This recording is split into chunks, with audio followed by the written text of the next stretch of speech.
Hi guys, ಬನ್ನಿ tea ಕುಡಿಯೋಣ.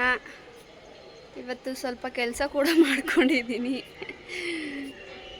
ಹಾಲು ತೊಗೊಂಡು ಬಂದು ಟೀ ಮಾಡಿಕೊಂಡು ಕಸದ ಗಾಡಿ ಕೂಡ ಬಂದಿತ್ತು, ಕಸ ಕೂಡ ಹಾಕಿ ಬಂದು ನಿಮ್ಗೆ ಹೇಳ್ತಾ ಇದ್ದೀನಿ.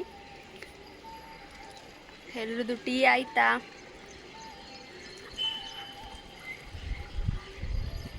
ಪೃಥ್ವಿ ಮಲಗಿದ್ದಾರೆ ಇನ್ನು. ನಾನು ಕುಡ್ಕೊಂಬಿಟ್ಟು ಸ್ವಲ್ಪ ಪಾತ್ರೆ ಇದೆ, ಪಾತ್ರೆ ತೊಳ್ಕೊಳ್ಳೋಣ ಅಂತ.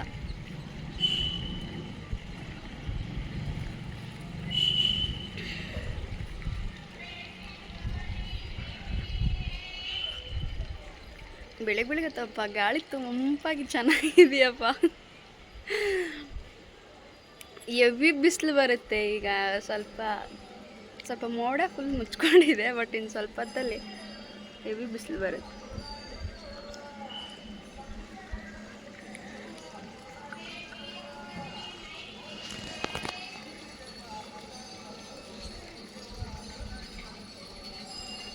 ನಿನ್ನೆ ಫುಲ್ ರೆಸ್ಟು, ಶಾಪ್ ರಜೆ ಇತ್ತಲ್ವ, ಹಾಗಾಗಿ ಇನ್ಮೇಲೆ ಎವ್ರಿ ಸಂಡೇ ರಜಾ ಮಾಡ್ಕೋಬೇಕಂತ ಅಂದ್ಕೊಂಡಿದ್ದಾರೆ ಅವರು.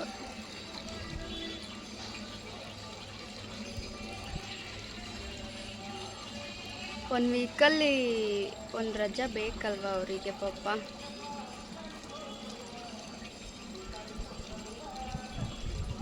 ಕೆಲವೊಂದ್ಸಲ ನಾವು ರಜಾನೇ ಮಾಡೋದಿಲ್ಲ. ಆಗ ಏನಾಗ್ಬಿಡುತ್ತೆ ಅಂದರೆ ಒಟ್ಟಿಗೆ ಒಂದೇ ಸಲ ಒಂದು 3-4 ದಿನ ರಜಾ ಮಾಡ್ಕೊಂಡ್ಬಿಡ್ತೀವಿ. ಹಾಗಾಗಿ ಇನ್ಮೇಲೆ ಸಂಡೇ ರಜಾ ಮಾಡ್ಕೊತೀನಿ ಅಂತ ಹೇಳಿದಾರಪ್ಪ. ಹಾಗೆ ಮಾಡ್ತಾರ, ಮತ್ತೆ ಶಾಪ್ ಓಪನ್ ಮಾಡ್ತಾರ ಗೊತ್ತಿಲ್ಲ.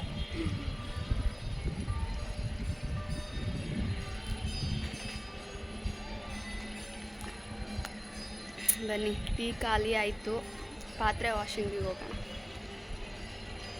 ಅಲ್ಲಿ ನೋಡಿ, ಕೊಬ್ಬರಿ ಇಟ್ಟಿರ್ತೀನಲ್ಲಿ ಎಷ್ಟು ಚೆನ್ನಾಗಿ ಕೂತ್ಬಿಟ್ಟು ತಿಂತಾ ಇದೆ ಅಂತ. ಬಟ್ ಪ್ರತಿ ಸಲ ಇದನ್ನು ಕ್ಯಾಚ್ ಮಾಡ್ಬೇಕು ಅನ್ಕೊತಾ ಇದ್ದೆ, ಬಟ್ ಓಡೋಗ್ಬಿಡ್ತಾ ಇತ್ತು ಅದು.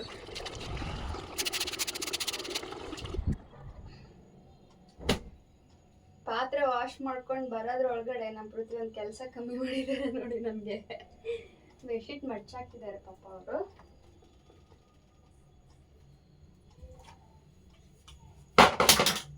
ಒಳಗಡೆ ಸ್ವಲ್ಪ ಗುಡಿಸ್ಕೊಂಡ್ಬಿಟ್ಟು ತಿಂಡಿ ರೆಡಿ ಮಾಡೋಣ. ಅವ್ರು ಹಾಕಿದಾರಲ್ವ, ಇದನ್ನೇನು ತೆಗಿಯೋದು ಬೇಡ ಈಗ ಪಾಪ. ಮತ್ತೆ ಇಲ್ಲತ್ತೆ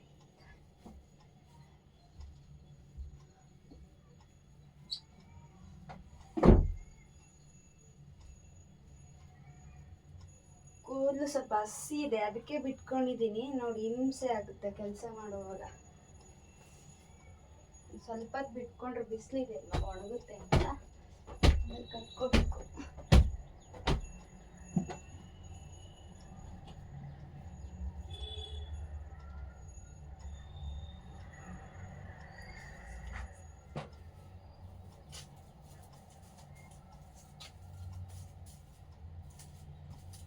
ಈಗೇನ ಈಸಿಯಾಗಿ ಗುಡಿಸ್ಕೊಂಡ್ಬಿಡ್ತೀನಿ. ಶಾಪಿಗೆ ಎಲ್ಲ ರೆಡಿ ಮಾಡ್ಕೊಂಡಿರ್ತೀವಲ್ಲ, ಆಗ ಗುಡಿಸ್ಬೇಕಂದ್ರೆ ಅಯ್ಯಪ್ಪ ತಲೆ ಬಿಸಿ ಬಂದ್ಬಿಡುತ್ತೆ. ಯಾಕಂದ್ರೆ ಅಷ್ಟೊಂದು ಗಲೀಜಾಗಿರುತ್ತಲ್ವಾ.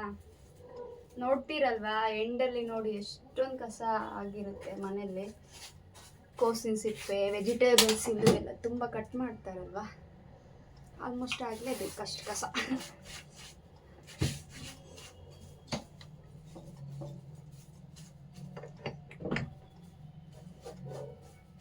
ತುಂಬ ಜನ ಶಾಪ್ ಹತ್ರ ಹೋದ್ಮೇಲೆ ಅಲ್ಲಿ ಯಾವ ರೀತಿ ಕೆಲಸ ಮಾಡ್ತೀರಾ ನೋಡ್ಬೇಕಂತೀರ, ಬಟ್ ಫೋನ್ ಎಲ್ಲಿ ಇಟ್ಕೊಂಡು ವಿಡಿಯೋಸ್ ಮಾಡೋದಂತ ಗೊತ್ತಾಗ್ತಿಲ್ಲ. ನಾನು ಕೆಲಸ ಮಾಡಿದ್ರೆ ಪೃಥ್ವಿ ಫೋನ್ ಹಿಡಿಯೋಕ್ಕಾಗುತ್ತೆ, ಪೃಥ್ವಿ ಕೆಲಸ ಮಾಡಿದ್ರೆ ನಾನು ಫೋನ್ ಹಿಡಿಯೋಕ್ಕಾಗುತ್ತೆ ಅಲ್ಲಿ. ಹಾಗಾಗಿ ವಿಡಿಯೋಸ್ ಮಾಡೋಕೆ ಆಗ್ತಾ ಇಲ್ಲ ಅಷ್ಟೇ. ಬಟ್ ಅಲ್ಲಿ ಕೂಡ ಅಷ್ಟೇ, 2 ಗಂಟೆಗೆ ಹೋದ್ರೆ ನೈಟು ಎಲ್ಲದರಲ್ಲಿ ನೋಡಿರ್ತೀರ ಆಲ್ಮೋಸ್ಟು.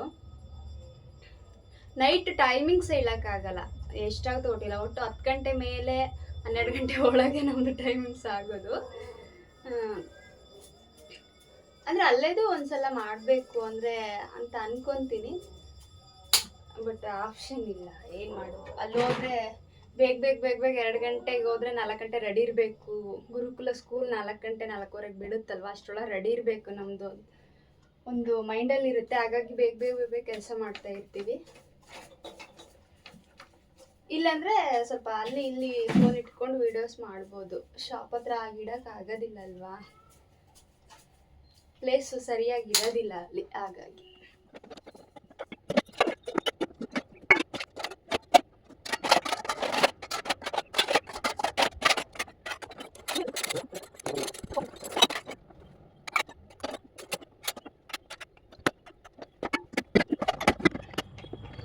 ತಿಂಡಿ ಅವಲಕ್ಕಿ ಮಾಡ್ತಾ ಇದ್ದೀನಿ ಗೈಸ್. ಅಡುಗೆ ಮಾಡಿದರೆ ನನಗೆ ಚೆನ್ನಾಗಾಗುತ್ತೆ, ಯಾಕಂದರೆ ಒಟ್ಟಿಗೆ ಒಂದೇ ಸಲ ಅಡುಗೆನ ಕೂಡ ಆಗಿಬಿಡುತ್ತಲ್ವ. ಈಗ ಆಮೇಲೆ ಸ್ವಲ್ಪ ಫ್ರೀ ಮಾಡಿಕೊಂಡು ಅಡುಗೆ ಕೂಡ ಮಾಡ್ಕೋಬೇಕು. ಟೈಮ್ ಸಾಕಾಗಲ್ಲ, ಬಟ್ ಮಾಡ್ಕೊಳ್ಳೇಬೇಕು. ಮಧ್ಯಾಹ್ನ ನೈಟಿಗೆ ಬೇಕಲ್ವ. ನಮ್ಮ ಹತ್ರ ಫ್ರೈಡ್ ರೈಸ್ ಗೋಬಿ ರೈಸ್ ಕೂಡ ಇರುತ್ತೆ, ಬಟ್ ನಾನು ತಿಂತೀನಿ. ನಮ್ಮ ಪೃಥ್ವಿ ಆರ್ಡ್ರ್ ಆಗ್ತಾ ಇರ್ತಾರಲ್ವ, ಆ ಸ್ಮೆಲ್ಲೇ ಅವರಿಗೆ ಇದಾಗಿರುತ್ತೆ, ಅವ್ರು ತಿನ್ನಲ್ಲ. ಅವರಿಗೆ ಮನೆಯದೇ ಬೇಕು. ಕೆಲವೊಂದು ಸಲ ತಿಂತಾರೆ ಪಾಪ, ಅದನ್ನು ನಾನು ಲೈಕ್ ಮಾಡ್ಕೊಂಡು ತಿಂತೀನಿ. ಫ್ರೈಡ್ ರೈಸ್ ಅಷ್ಟು ಗೋಬಿ ರೈಸ್ ಅಷ್ಟು ತಿನ್ನಲ್ಲ, ಫ್ರೈಡ್ ರೈಸ್ ತುಂಬ ತಿಂತೀನಿ. ಗೋಬಿ ಮಾತ್ರ ಬರೋದ್ರೊಳಗಡೆ ನಾನೇ ಒಂದೆರಡು ಪ್ಲೇಟ್ ತಿಂದಾಕಿರ್ತೀನಿ.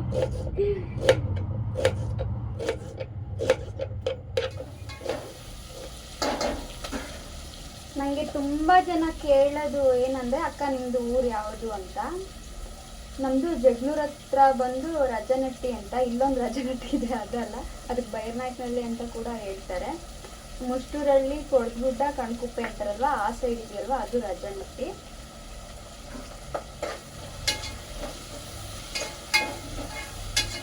ನೀವು ಇದ್ದಿದ್ದು ಕೂಡ ಎಲ್ಲಿ ಅಕ್ಕ ಅಂತ ಕೇಳಿದ್ದೀರ. ನಾನು ತುಂಬ ಇದ್ದಿದ್ದಂದರೆ ಎಸ್ಟೇಟಲ್ಲಿ.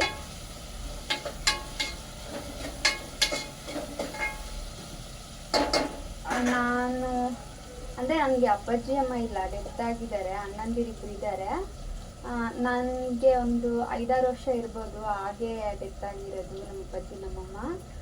ಆ ಏಜಿಂದ ನನ್ನ ಚೆನ್ನಾಗೆ ಸ್ವಲ್ಪ ಸಾಕಿದ್ದು ಎಲ್ಲ ಬೆಳೆಸಿದ್ದು ಅಂತಂದರೆ ನಮ್ಮ ಅಜ್ಜ ನಮ್ಮ ಅಜ್ಜಿ. ಅಪ್ಪ ಇದ್ದಾರಲ್ಲ, ಅವ್ರ ಅಪ್ಪ ಅಮ್ಮ.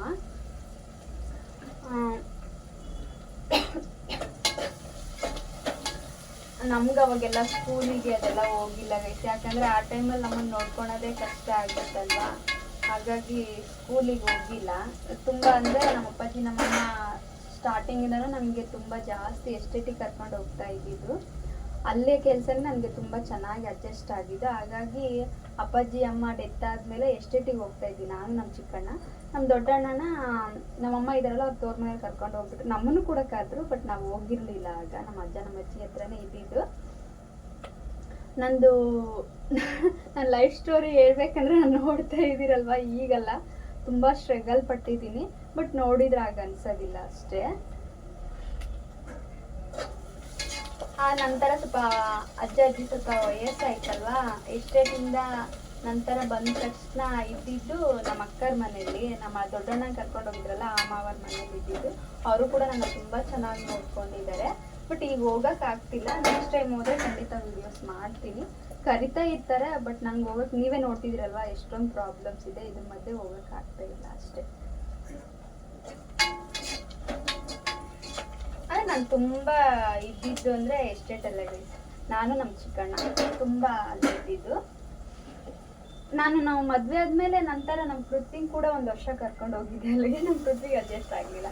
ಯಾವ ಟೈಮಲ್ಲಿ ಅಂದರೆ ಲಾಕ್ಡೌನ್ ಆಯ್ತಲ್ವ, ಆ ಟೈಮಲ್ಲಿ. ಅವಾಗಂತೂ ಗೈಸ್ ನಾವು ತುಂಬ ಸರ್ಕಲ್ ಹೊಡೆದಿದ್ದೀವಿ. ಬೆಂಗಳೂರಿಗೂ ಹೋಗಿದ್ದೀವಿ, ನಂಗೆ ಅಡ್ಜಸ್ಟ್ ಆಗಿಲ್ಲ ಬೆಂಗಳೂರು. ಅಲ್ಲಿ ಕೂಡ 1 ವರ್ಷನೂ 1.5 ವರ್ಷ ಇದ್ದೀವಿ ಅಲ್ಲಿ ಕೂಡ ಬೆಂಗಳೂರಲ್ಲಿ. ಬಟ್ ನಾನು ಅಲ್ಲಿ ಮನೇಲೇ ಇರ್ತಿದ್ದೆ, ಯಾವ ಕೆಲಸಕ್ಕೂ ಹೋಗ್ತಾ ಇರಲಿಲ್ಲ. ಪೃಥ್ವಿಗೆ ಹೋಗ್ತಾ ಇದ್ರು. ನಮ್ಮ ಪೃಥ್ವಿ ದಾವಣಗೆರೆಗೆ 2000 ಇಸ್ವಿಲೇ ಬಂದು ಇಲ್ಲೇ ಇದ್ದಿದ್ದು. ಲಾಕ್ಡೌನಲ್ಲಿ ಮಾತ್ರ ದಾವಣಗೆರೆ ಬಿಟ್ಬಿಟ್ಟು ಅಲ್ಲಿ ಇಲ್ಲಿ ಸ್ವಲ್ಪ ಸರ್ಕಲ್ ಹೊಡೆದಿದ್ದು. ಆ ಟೈಮಲ್ಲೇ ನಾನು ಎಸ್ಟೇಟಿ ಕರ್ಕೊಂಡು ಹೋಗಿದ್ದೆ. ನನಗೆ ತುಂಬ ಅಲ್ಲೇ ಅಲ್ವ ಕೆಲಸ ಗೊತ್ತಿದ್ದೆ, ಹಾಗಾಗಿ ನಮ್ಮ ಪೃಥ್ವಿಗೆ ಅಡ್ಜಸ್ಟ್ ಆಗಿಲ್ಲ.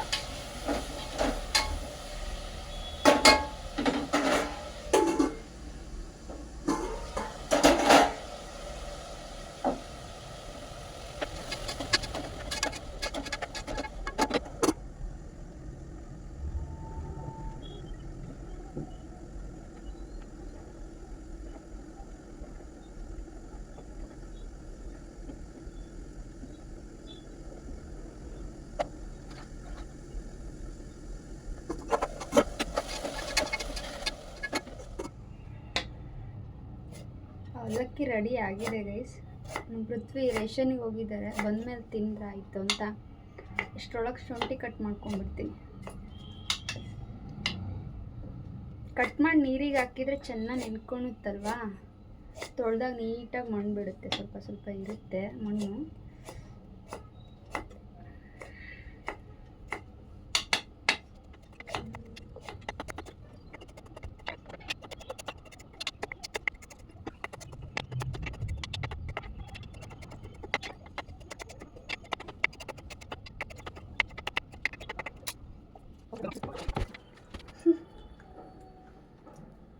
ಫಸ್ಟ್ ಒಂದು ಕತ್ರಿ ತಗೊಳಕ್ ನಾನು ಇದು ಶಾಪ್ ಹತ್ರ ತಗೊಂಡೋಗಿ. ಬನ್ನಿ ತಿಂಡಿ ತಿನ್ನೋಣ. ನಾನು ಮೊಸರು ತೊಗೊಂಬಂದಿರಲಿಲ್ಲ, ನಮ್ಮ ಪೃಥ್ವಿ ತೊಗೊಂಡು ಬಂದಿದ್ದಾರೆ.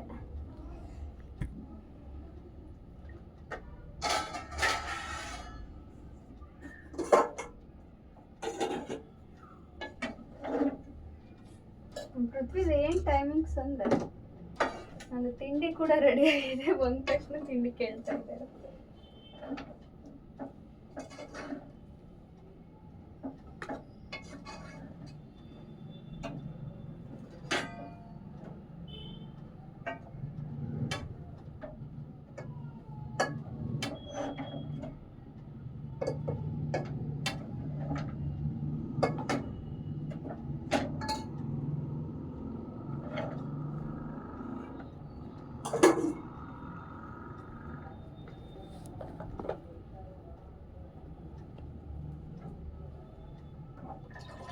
ಕ್ಯಾನ್ ತಗೊಂಡು ಬರ್ಬೇಕು. ಹೆಂಗ್ ಗೊತ್ತಾ, ಮೊನ್ನೆ ಇದು ಶಾಪ್ ಹತ್ರ ಇರೋದು ಹಿಂಗೆ ಮೇಲೆ ಎತ್ತಕ್ಕೆ ಹೋಗಿ ಹೊಡೆದಾಕಿದೀನಿ.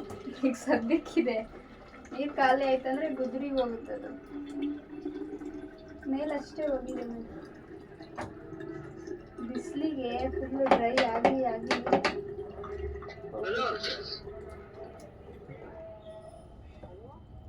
ಈಗ ಹಾಕಿ ಕೊಟ್ಟಿದ್ದೀನಿ. ನಂಗಿನ್ನೂ ಅಷ್ಟು ಇಲ್ಲ. ಶುಂಠಿ ಬೆಳ್ಳುಳ್ಳಿ ಮಿಕ್ಸಿ ಮಾಡಿಬಿಟ್ಟು ತಿಂತೀನಿ.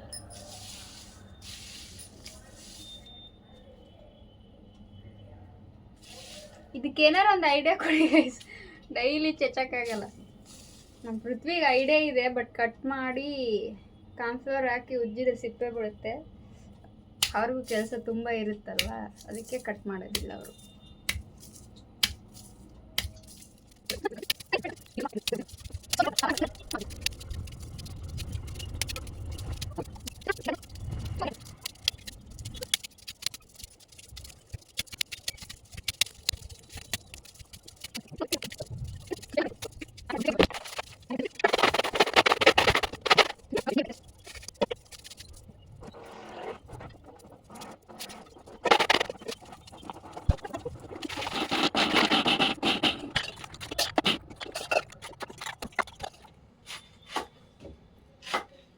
ಬನ್ನಿ ತಿಂಡಿ ತಿನ್ನೋಣ. ತಿಂಡಿ ತಿನ್ಕೊಂಡು ಈರುಳ್ಳಿ ಬಿಡಿಸ್ಬೇಕು.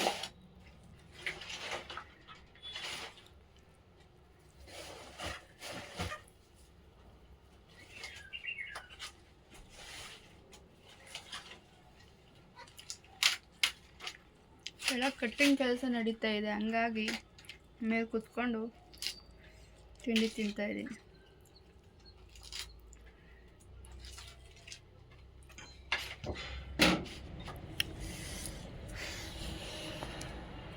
ಹೇಗಿದ್ರೂ ಕಷ್ಟ ನೋಡಿ ಗೈಸ್, ಮಳೆ ಬಂದರೂ ಕಷ್ಟ, ಬಿಸಿಲು ಬಂದರೂ ಕಷ್ಟ. ದೇವ್ರ ಕೆಲವೊಂದ್ಸಲ ಕನ್ಫ್ಯೂಸ್ ಆಗಿಬಿಡ್ತಾನೆ, ಅದಕ್ಕೆ ಪ್ರತ್ಯಕ್ಷ ಆಗಲ್ಲ ಮುಂದ್ಗಡೆ. ಯಾಕಂದರೆ ನಾವು ಕೇಳೋ ಕ್ವಶನಿಗೂ ಆನ್ಸರಿಗೂ ಯಾವುದಕ್ಕೂ ಆನ್ಸರ್ ಮಾಡೋಕ್ಕಾಗಲ್ಲ ಅವರು. ಹಾಗಾಗಿ ಈರುಳ್ಳಿ ಬಿಡಿಸ್ಬೇಕು. ತಿಂಡಿ ತಿನ್ಕೊಂಡು ಆಚೆ ಬಂದೆ. ಹೇಗಿದ್ರೂ ಹೇಳ್ತೀವಿ, ಅಪ್ಪ ನೆರಳು ಫುಲ್ ಇತ್ತಂದ್ರೆ ಅಯ್ಯೋ ಬಿಸಿಲು ಬರ್ತಾ ಇಲ್ಲಲ್ಲಪ್ಪ ಅಂತೀವಿ. ಬಿಸಿಲು ಚೆನ್ನಾಗಿತ್ತಂದ್ರೆ ಅಯ್ಯೋ ನೆರಳೇ ಬರ್ತಾ ಇಲ್ಲಲ್ಲಪ್ಪ ಅಂತೀವಿ. ನಿಮಗೂ ಹೀಗೇನಾ? ಕಮೆಂಟ್ ಮಾಡಿ.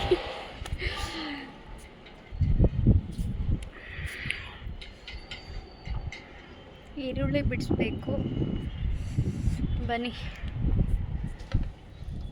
ಆಚೆ ಹೋಗಾಗೆ ಇಲ್ಲ ಗೈಸ್, ಅಷ್ಟೊಂದು ಬಿಸಿಲಿದೆ. ಅದಕ್ಕೆ ಹೊಸ್ಲ ಹತ್ರನ ಕುತ್ಕೊಂಡು ಬಿಡಿಸ್ತಾ ಇದ್ದೀನಿ ಈರುಳ್ಳಿನ.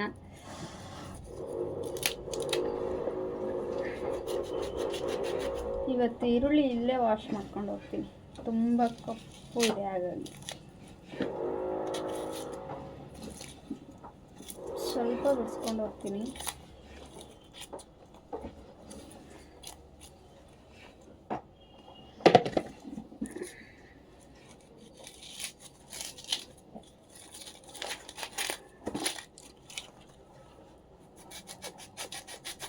ಒಳಗಡೆ ತುಂಬ ಕಣ್ಣು ಹೊಳಿತವೆ, ಅದಕ್ಕೆ ನಾನು ಆಚೆ ಕೂತ್ಕೊಂಡು ಬಿಡಿಸೋದು. ಆದರೆ ಇವತ್ತು ಆಚೆ ಕೂರಾಗೆ ಇಲ್ಲ, ಅಷ್ಟು ಸಖತ್ತು ಬಿಸಿಲಿದೆ.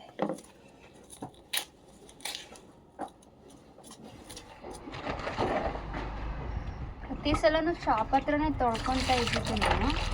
ಇವತ್ತು ಸ್ವಲ್ಪ ತೊಳ್ಕೊಂಡು ಹೋಗ್ತೀನಿ, ಯಾಕಂದರೆ ತುಂಬ ಕಪ್ಪಿದೆ. ಯಾಕೆ ಹೋದ ತಕ್ಷಣ ಪೃಥ್ವಿ ಗ್ರೇವಿ ಕಟ್ ಮಾಡ್ಕೊತಾರಲ್ಲ, ಹಾಗಾಗಿ ಚೆನ್ನಾಗಿರ್ತಾ ಇತ್ತಪ್ಪ. ಹಾಗಾಗಿ ಅಲ್ಲಾಗೆ ಡೈರೆಕ್ಟ್ ತೊಳ್ಕೊಡ್ತಿದ್ದೆ. ಈಗ ಆಗಿಲ್ಲ, ತುಂಬ ಕಪ್ಪು ಇದೆ ಮೇಲ್ಗಡೆ. ಈಗ ಡೈರೆಕ್ಟಾಗಿ ಪ್ಲಾಸ್ಟಿಕ್ಕಿಗೆ ಹಾಕಿದ್ರೆ ಸ್ಮೆಲ್ ಆಗುತ್ತೆ ಅಂದರೆ ನಾನು ಸ್ವಲ್ಪ ಮರದಲ್ಲಿ ಹಾಕ್ಬಿಟ್ಟು ಇದು ಡಬಲ್ ಕೆಲಸ. ಮತ್ತೆ ಸ್ಲೀಟು ಒಣಗಿಸ್ಬಿಟ್ಟು ಆಮೇಲೆ ಪ್ಲಾಸ್ಟಿಕ್ ಒಳಗೆ ಹಾಕೋಬೇಕು. ಆ ಕಾರಣಕ್ಕೆ ನಾನು ಶಾಪ್ ಹತ್ರ ತೊಳ್ಕೊತೀನಿ.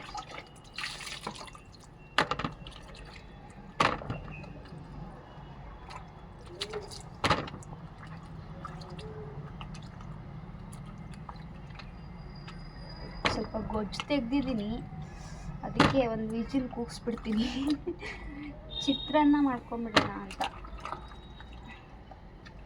ಆವಾಗಲೇ ಹೇಳಿದ್ನಲ್ವ, ಐಡಿಯಾ ಇಲ್ಲ, ಬಟ್ ಏನು ಮಾಡ್ತೀನೋ ಗೊತ್ತಿಲ್ಲ ಅಂತ. ಅವಲಕ್ಕಿ ಸ್ವಲ್ಪನೇ ಮಾಡಿದ್ನಲ್ವ, ಹಾಗಾಗಿ ಗೊಜ್ಜು ತುಂಬ ಜಾಸ್ತಿ ಮಾಡಿದ್ದೆ, ಹಾಗಾಗಿ ಸ್ವಲ್ಪ ತೆಕ್ಕೊಂಡೆ.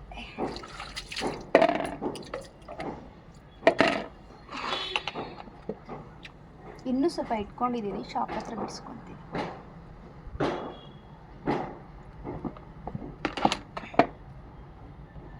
ಆಚೆ ಇಟ್ಬಿಟ್ಟು